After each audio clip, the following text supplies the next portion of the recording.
नमस्कार, मी बाळकृष्ण रघुनाथ दर्पे या सारीपूत नगरमध्ये अनेक वर्षापासून वास्तव्य करत असून सारीपूत नगर सारख्या अतिशय दुर्गम आणि गरीब वस्तीमध्ये जन्माला आलेला श्री विकास देशमुख हा आज आरोग्य क्षेत्रामध्ये गरुड झेप घेत असताना आपण त्यांच्याबद्दल बोलणार आहोत। खरोखरच विकास देशमुख हे एखाद्या अतिशय सामान्य कुटुंबामध्ये जन्माला येऊन त्यांनी आज जो आरोग्य क्षेत्रामध्ये आपली प्रगती दाखवली आहे ही खरोखरच वाखाणण्यासारखी आहे। तो विद्यार्थी म्हणून माझ्या जीवनामध्ये आला, परंतु विद्यार्थी असताना गुरु शिष्याचं नातं हे अतिशय अतूट होतं। माझ्याकडे शिकत असताना अनेक वेळा त्यांनी शिक्षणाबरोबरच अभ्यासाबरोबरच शैक्षणिक क्षेत्रातील कामगिरी बरोबरच इतर गोष्टीमध्ये सुद्धा अनेक आपले उल्लेखनीय अशी कामगिरी करत करत तो पुढे चालला होता। परंतु त्याची जी जिद्द आणि चिकाटी होती, या जिद्द आणि चिकाटीवरून आम्हालाही अंदाज येत नव्हता की विकास कुठल्या दिशेने झेप घेतोय। परंतु आज जर आपण त्याचा एक अभ्यास केला किंवा त्याची कामगिरी बघितली तर खरोखरच आम्हालाही त्याचा सार्थ अभिमान वाटतोय।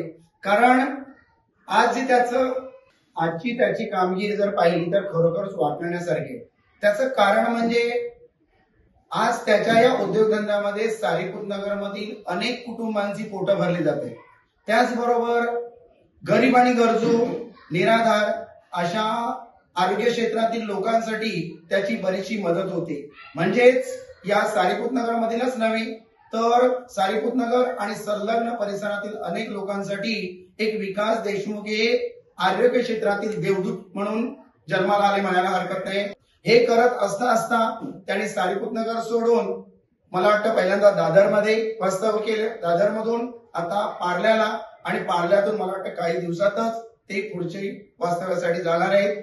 खरोखरच आम्हाला याचा सार्थ अभिमान आहे, कारण आमच्यासारख्या या गरीब वस्तीमधून शिकलेला मुलगा आज एवढ्या मोठ्या वरच्या लेवलला जाऊन जर उद्योगधंदा करत असेल, आणि ते सुद्धा आज काही दिवसापूर्वीच त्यांना एक गोव्यामध्ये एक मानाचा पुरस्कार प्रदान करण्यात आला, आणि मला वाटतं आताच्याच माहितीप्रमाणे काही दिवसामध्ये म्हणजे येणाऱ्या 16 जून रोजीही त्यांना एक मानाचा असा पुरस्कार प्रदान करण्यात येणार आहे।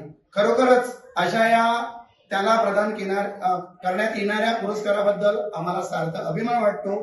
कारण आमचा विद्यार्थी नसून, माझा विद्यार्थी होताच, परंतु आज तो विद्यार्थी नसून माझा सहकारी मित्र किंवा आम्हाला तो एक आदर्श म्हणून आमच्या समोर आहे, याचा आम्हाला अभिमान वाटते। धन्यवाद।